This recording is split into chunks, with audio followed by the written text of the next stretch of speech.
মিজানুর রহমান আজহারিকে কেন কতল করা ফরজ, তাকে কেন হত্যা করা ফরজ ইত্যাদি ভিডিও দিতেও অনেকে এরকম ভিডিও বানাচ্ছেন, অনেকে পোস্ট দিচ্ছেন। নূর নবী আমার ইমান, মদিনার আশেক ইত্যাদি ইত্যাদি নামে আমাদের প্রিয় সুন্নি ভাইরা যত ধরনের উগ্রপন্থার অবলম্বন করা যেতে পারে সব ধরনের উগ্রপন্থা অবলম্বন করে জাতীয় পোস্ট দিচ্ছেন সম্মানিত ভাইরা।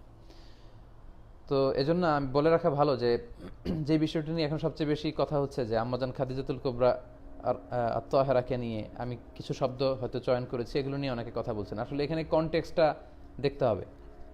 আপনি যদি কনটেক্সট উল্লেখ না করে কোন প্রসঙ্গে আমি এই কথা বলেছি বা এই শব্দ উল্লেখ করেছি সেগুলো যদি আপনি উল্লেখ না করেন তাহলে কিন্তু আমার উপর জুলুম করা হবে এবং ইনসাফপূর্ণ আলোচনা আসবে না। তো আপনাদের যদি সৎ সাহস থাকে, যারা এগুলো নিয়ে কথা বলেছেন তারা অবশ্যই কনটেক্সটটা উল্লেখ করে সমালোচনা করবেন, তাহলে লোকজন বিষয়টা বুঝতে সুবিধা হবে এবং তাদের কমেন্টস করতে সুবিধা হবে। তা না হলে আপনাদের এই উস্কে দেওয়া ভিডিওর কারণে লোকজন কিন্তু পাপ কামাচ্ছে অন্যকে গালি দিয়ে অশ্রাব্য ভাষায় কথা বলে। আসলে আমি তখন কী নিয়ে কথা বলছিলাম, বেসিক্যালি আমি তখন নাস্তিকদের উত্থাপিত কিছু প্রশ্নের জবাব দিচ্ছিলাম, যেখানে নাস্তিকরা আল্লাহ রাসূল সাল্লাল্লাহু আলাইহি ওয়াসাল্লামের দাম্পত্য জীবন নিয়ে অশ্লীল ভাষায় কথা বলেছে।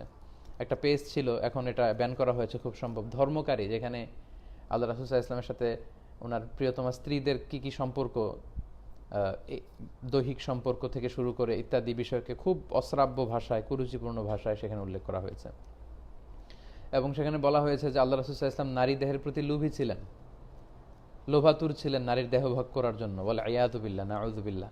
এজন্য নাকি তিনি 11টি বিয়ে বা 13টি বিয়ে করেছেন। তো এই সমস্ত নাস্তিকদের প্রশ্নের জবাব দিতে যে রেশনালি আমি তখন উল্লেখ করেছিলাম যে 4টি কারণে আল্লাহ রাসূল সাল্লাল্লাহু আলাইহি ওয়াসাল্লাম বিয়ে করেছেন। একটিও রাসূল সাল্লাল্লাহু আলাইহি ওয়াসাল্লাম, একটি বিয়ে রাসূল সাল্লাল্লাহু আলাইহি ওয়াসাল্লাম নিজের ইচ্ছায় করেননি, নারীদের দেহ ভোগ করার জন্য লোভাতুর হয়ে রাসূল সাল্লাল্লাহু আলাইহি ওয়াসাল্লাম একটি বিয়েও করেননি। প্রত্যেকটি বিয়ের ফায়সালা হয়েছে আল্লাহর আরশে এবং আল্লাহ তাআলার বিশেষ নির্দেশনায় এই বিয়েগুলো করেছেন। তো তাদের প্রশ্নের জবাব দিতে যে, তাদের উত্থাপিত অভিযোগের খণ্ডন করতে যে আমি বলেছি যে আপনারা যে বলেছেন যে 13টি বিয়ে আল্লাহ রাসূল সাল্লাল্লাহু আলাইহি ওয়াসাল্লাম করেছে যে নারীদের দেহ ভোগ করার জন্য, তো রাসূল সাল্লাল্লাহু আলাইহি ওয়াসাল্লামের যদি নারীর দেহ ভোগ করারই উদ্দেশ্য হতো তাহলে রাসূল সাল্লাল্লাহু আলাইহি ওয়াসাল্লামের প্রথম বিয়েটা তো তিনি খাদিজাতুল কুবরা তাহেরাকে করতেন না, কারণ আল্লাহ রাসূল সাল্লাল্লাহু আলাইহি ওয়াসাল্লামের বয়স ছিল তখন 25, যুবক, 25 বছরের একজন যুবক।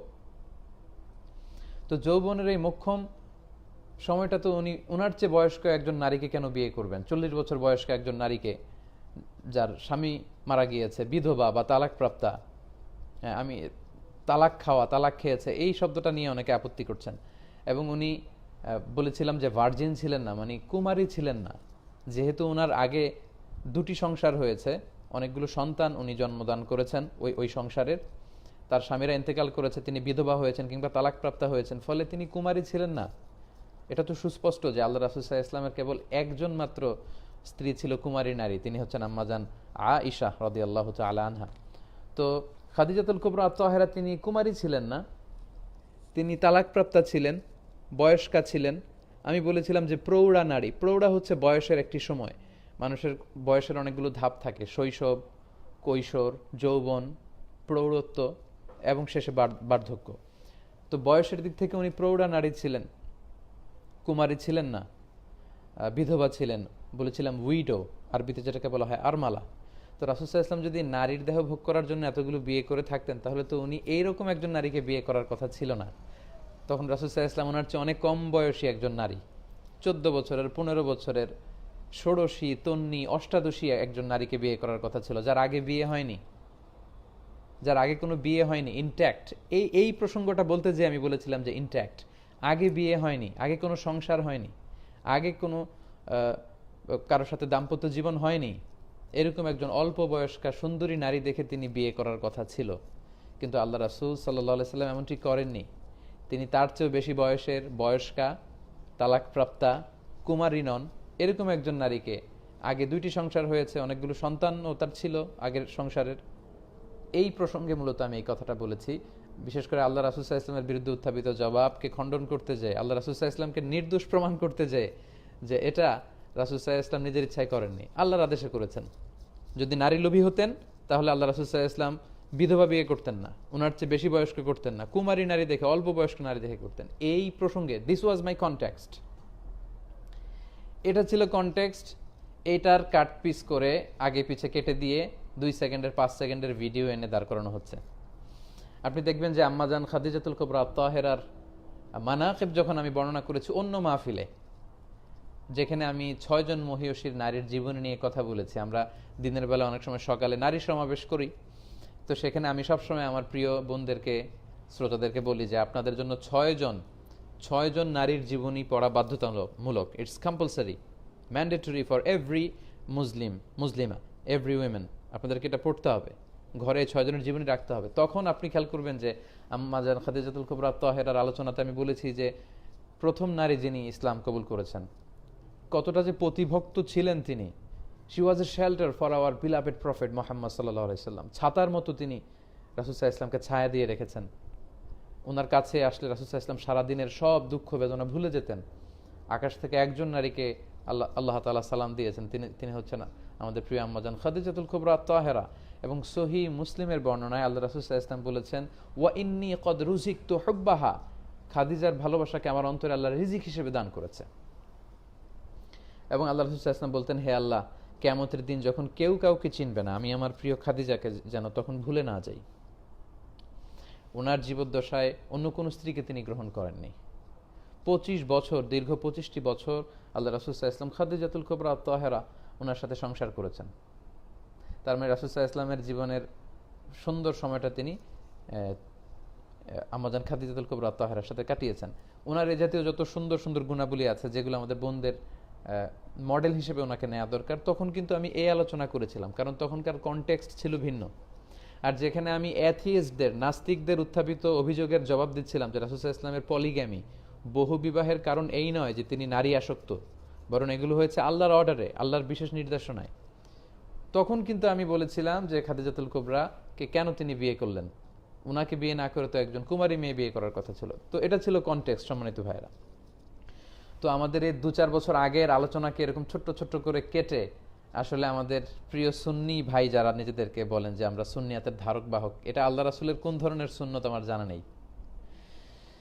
তো আমি আপনাদেরকে রিকোয়েস্ট করব যে সম্মানিত ভাইয়ের, কারো জনপ্রিয়তায় আপনারা ঈর্ষান্বিত না হয়ে আপনারা ভালো ভালো কাজ করুন। নিশ্চয়ই আপনাদের অনেক পটেনশিয়াল আছে। যারা আমার বিরুদ্ধে এরকম ছোট ছোট 2 সেকেন্ডের 5 সেকেন্ডের 2-4 বছর আগের ভিডিওগুলোকে কেটে কেটে এরকম করছেন, তাদের অনেক পটেনশিয়াল আছে। আপনারা আপনাদের পটেনশিয়ালগুলোকে, সমাজের যে অসঙ্গতি, সমস্যা, এগুলো নিয়ে কথা বলুন। সুন্দর সুন্দর আপনারাও ভিডিও করুন, আপনারা ওয়াজের ময়দানে আসুন। এদেশের ধর্মপ্রাণ মানুষ আপনাদেরকে রিসিভ করে নেবে, নিঃসন্দেহে রিসিভ করে নেবে। কিন্তু আপনারা এই জাতীয় কনস্ট্রাকটিভ কাজ না করে অন্যের শত শত ঘন্টার ভিডিও ছোট ছোট কাট নিয়ে মানুষের কাছে এরকম উপস্থাপন করবেন, এটা আসলে সুন্নিয়াতের যে দাবি আপনারা করছেন এটার পরিপন্থী। তারপরেও আপনারা যদি বলেন যে না মিজান ভাই, আপনার শুভাকাঙ্ক্ষী হয়ে আমরা এই বিষয়গুলো আপনার দৃষ্টি আকর্ষণ করছি, আহলান ও সাহলান, আপনাদের স্থান হচ্ছে আমার হৃদয়ে।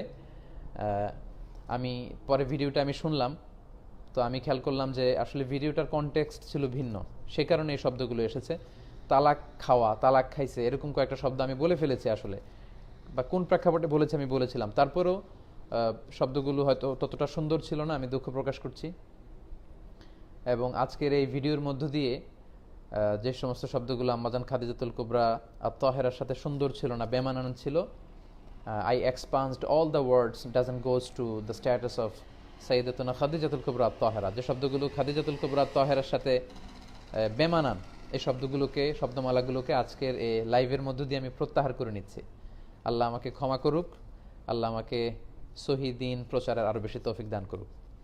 তো যারা এই ভিডিওগুলো বানিয়েছেন তাদের প্রতি আমার একটা ছোট্ট অনুরোধ, যে কারোর প্রতি বিদ্বেষী হয়ে এ জাতীয় কাজ যদি আমরা করে থাকি, তাহলে এটা কখনোই সুফল বয়ে আনবে না। যেখানে আমাদের দেশে এত কাদা ছড়াছড়ি, ইসলাম নিয়ে এত বিভাজন, এক এক টিভি চ্যানেলে লোকজন এক এক ধরনের ফতোয়া শুনে বিভ্রান্ত হয় যে এই হুজুর বলে এইটা, ওই হুজুর বলে ওইটা, উনি এই পথে, উনি এই মতে, আমি যাব কোন পথে। সো আমরা মানুষকে আসলে মিসগাইডেড না করি।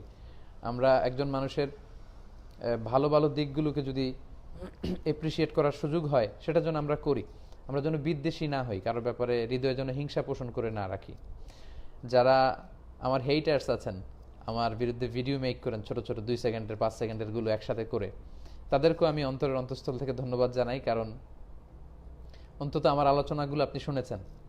আমার শত শত ঘন্টা ভিডিও না শুনলে আপনি এই 10 সেকেন্ডের 5 সেকেন্ডের ভিডিও বানাতে পারতেন না। তার মানে আমার আওয়াজ আপনার কানে পৌঁছেছে, আপনার ঘরে পৌঁছেছে। আপনি যখন ভিডিওগুলো বাজিয়ে শুনছিলেন, আপনার স্ত্রী, আপনার সন্তান, আপনার কাছের লোকেরা হয়তো শুনেছে, আলহামদুলিল্লাহ যে আমার কথাগুলো পৌঁছে গিয়েছে আপনাদের কাছে। সো আমার এই ফ্রি পাবলিসিটির জন্য আপনাদেরকে ধন্যবাদ। তবে সম্মান দেওয়ার মালিক হচ্ছে আল্লাহ। এটা আমার প্রতিও নসিহাত, আপনাদের সকলের প্রতি নসিহাত যে অত ইজ্জু মান তাশা ওয়া তুযিল্লু মান তাশা বিয়াদিকাল খাইর। আল্লাহ সম্মান দিয়ে থাকেন, আল্লাহ অপমান করে থাকেন। সো আমরা যেন সম্মান আল্লাহর কাছে চাই, আমরা যেন কনস্ট্রাকটিভ কাজ করে সমাজে ভালো অবদান রাখতে পারি, আমরা যেন কারো পিছু লেগে না থাকি। আশা করি সবাই বুঝতে পেরেছেন। بارك الله لكما وبارك عليكما وجمع بينكما في خير بارك الله لكما وبارك عليكما وجمع بينكما في خير بارك الله لكما وبارك عليكما وجمع بينكما في خير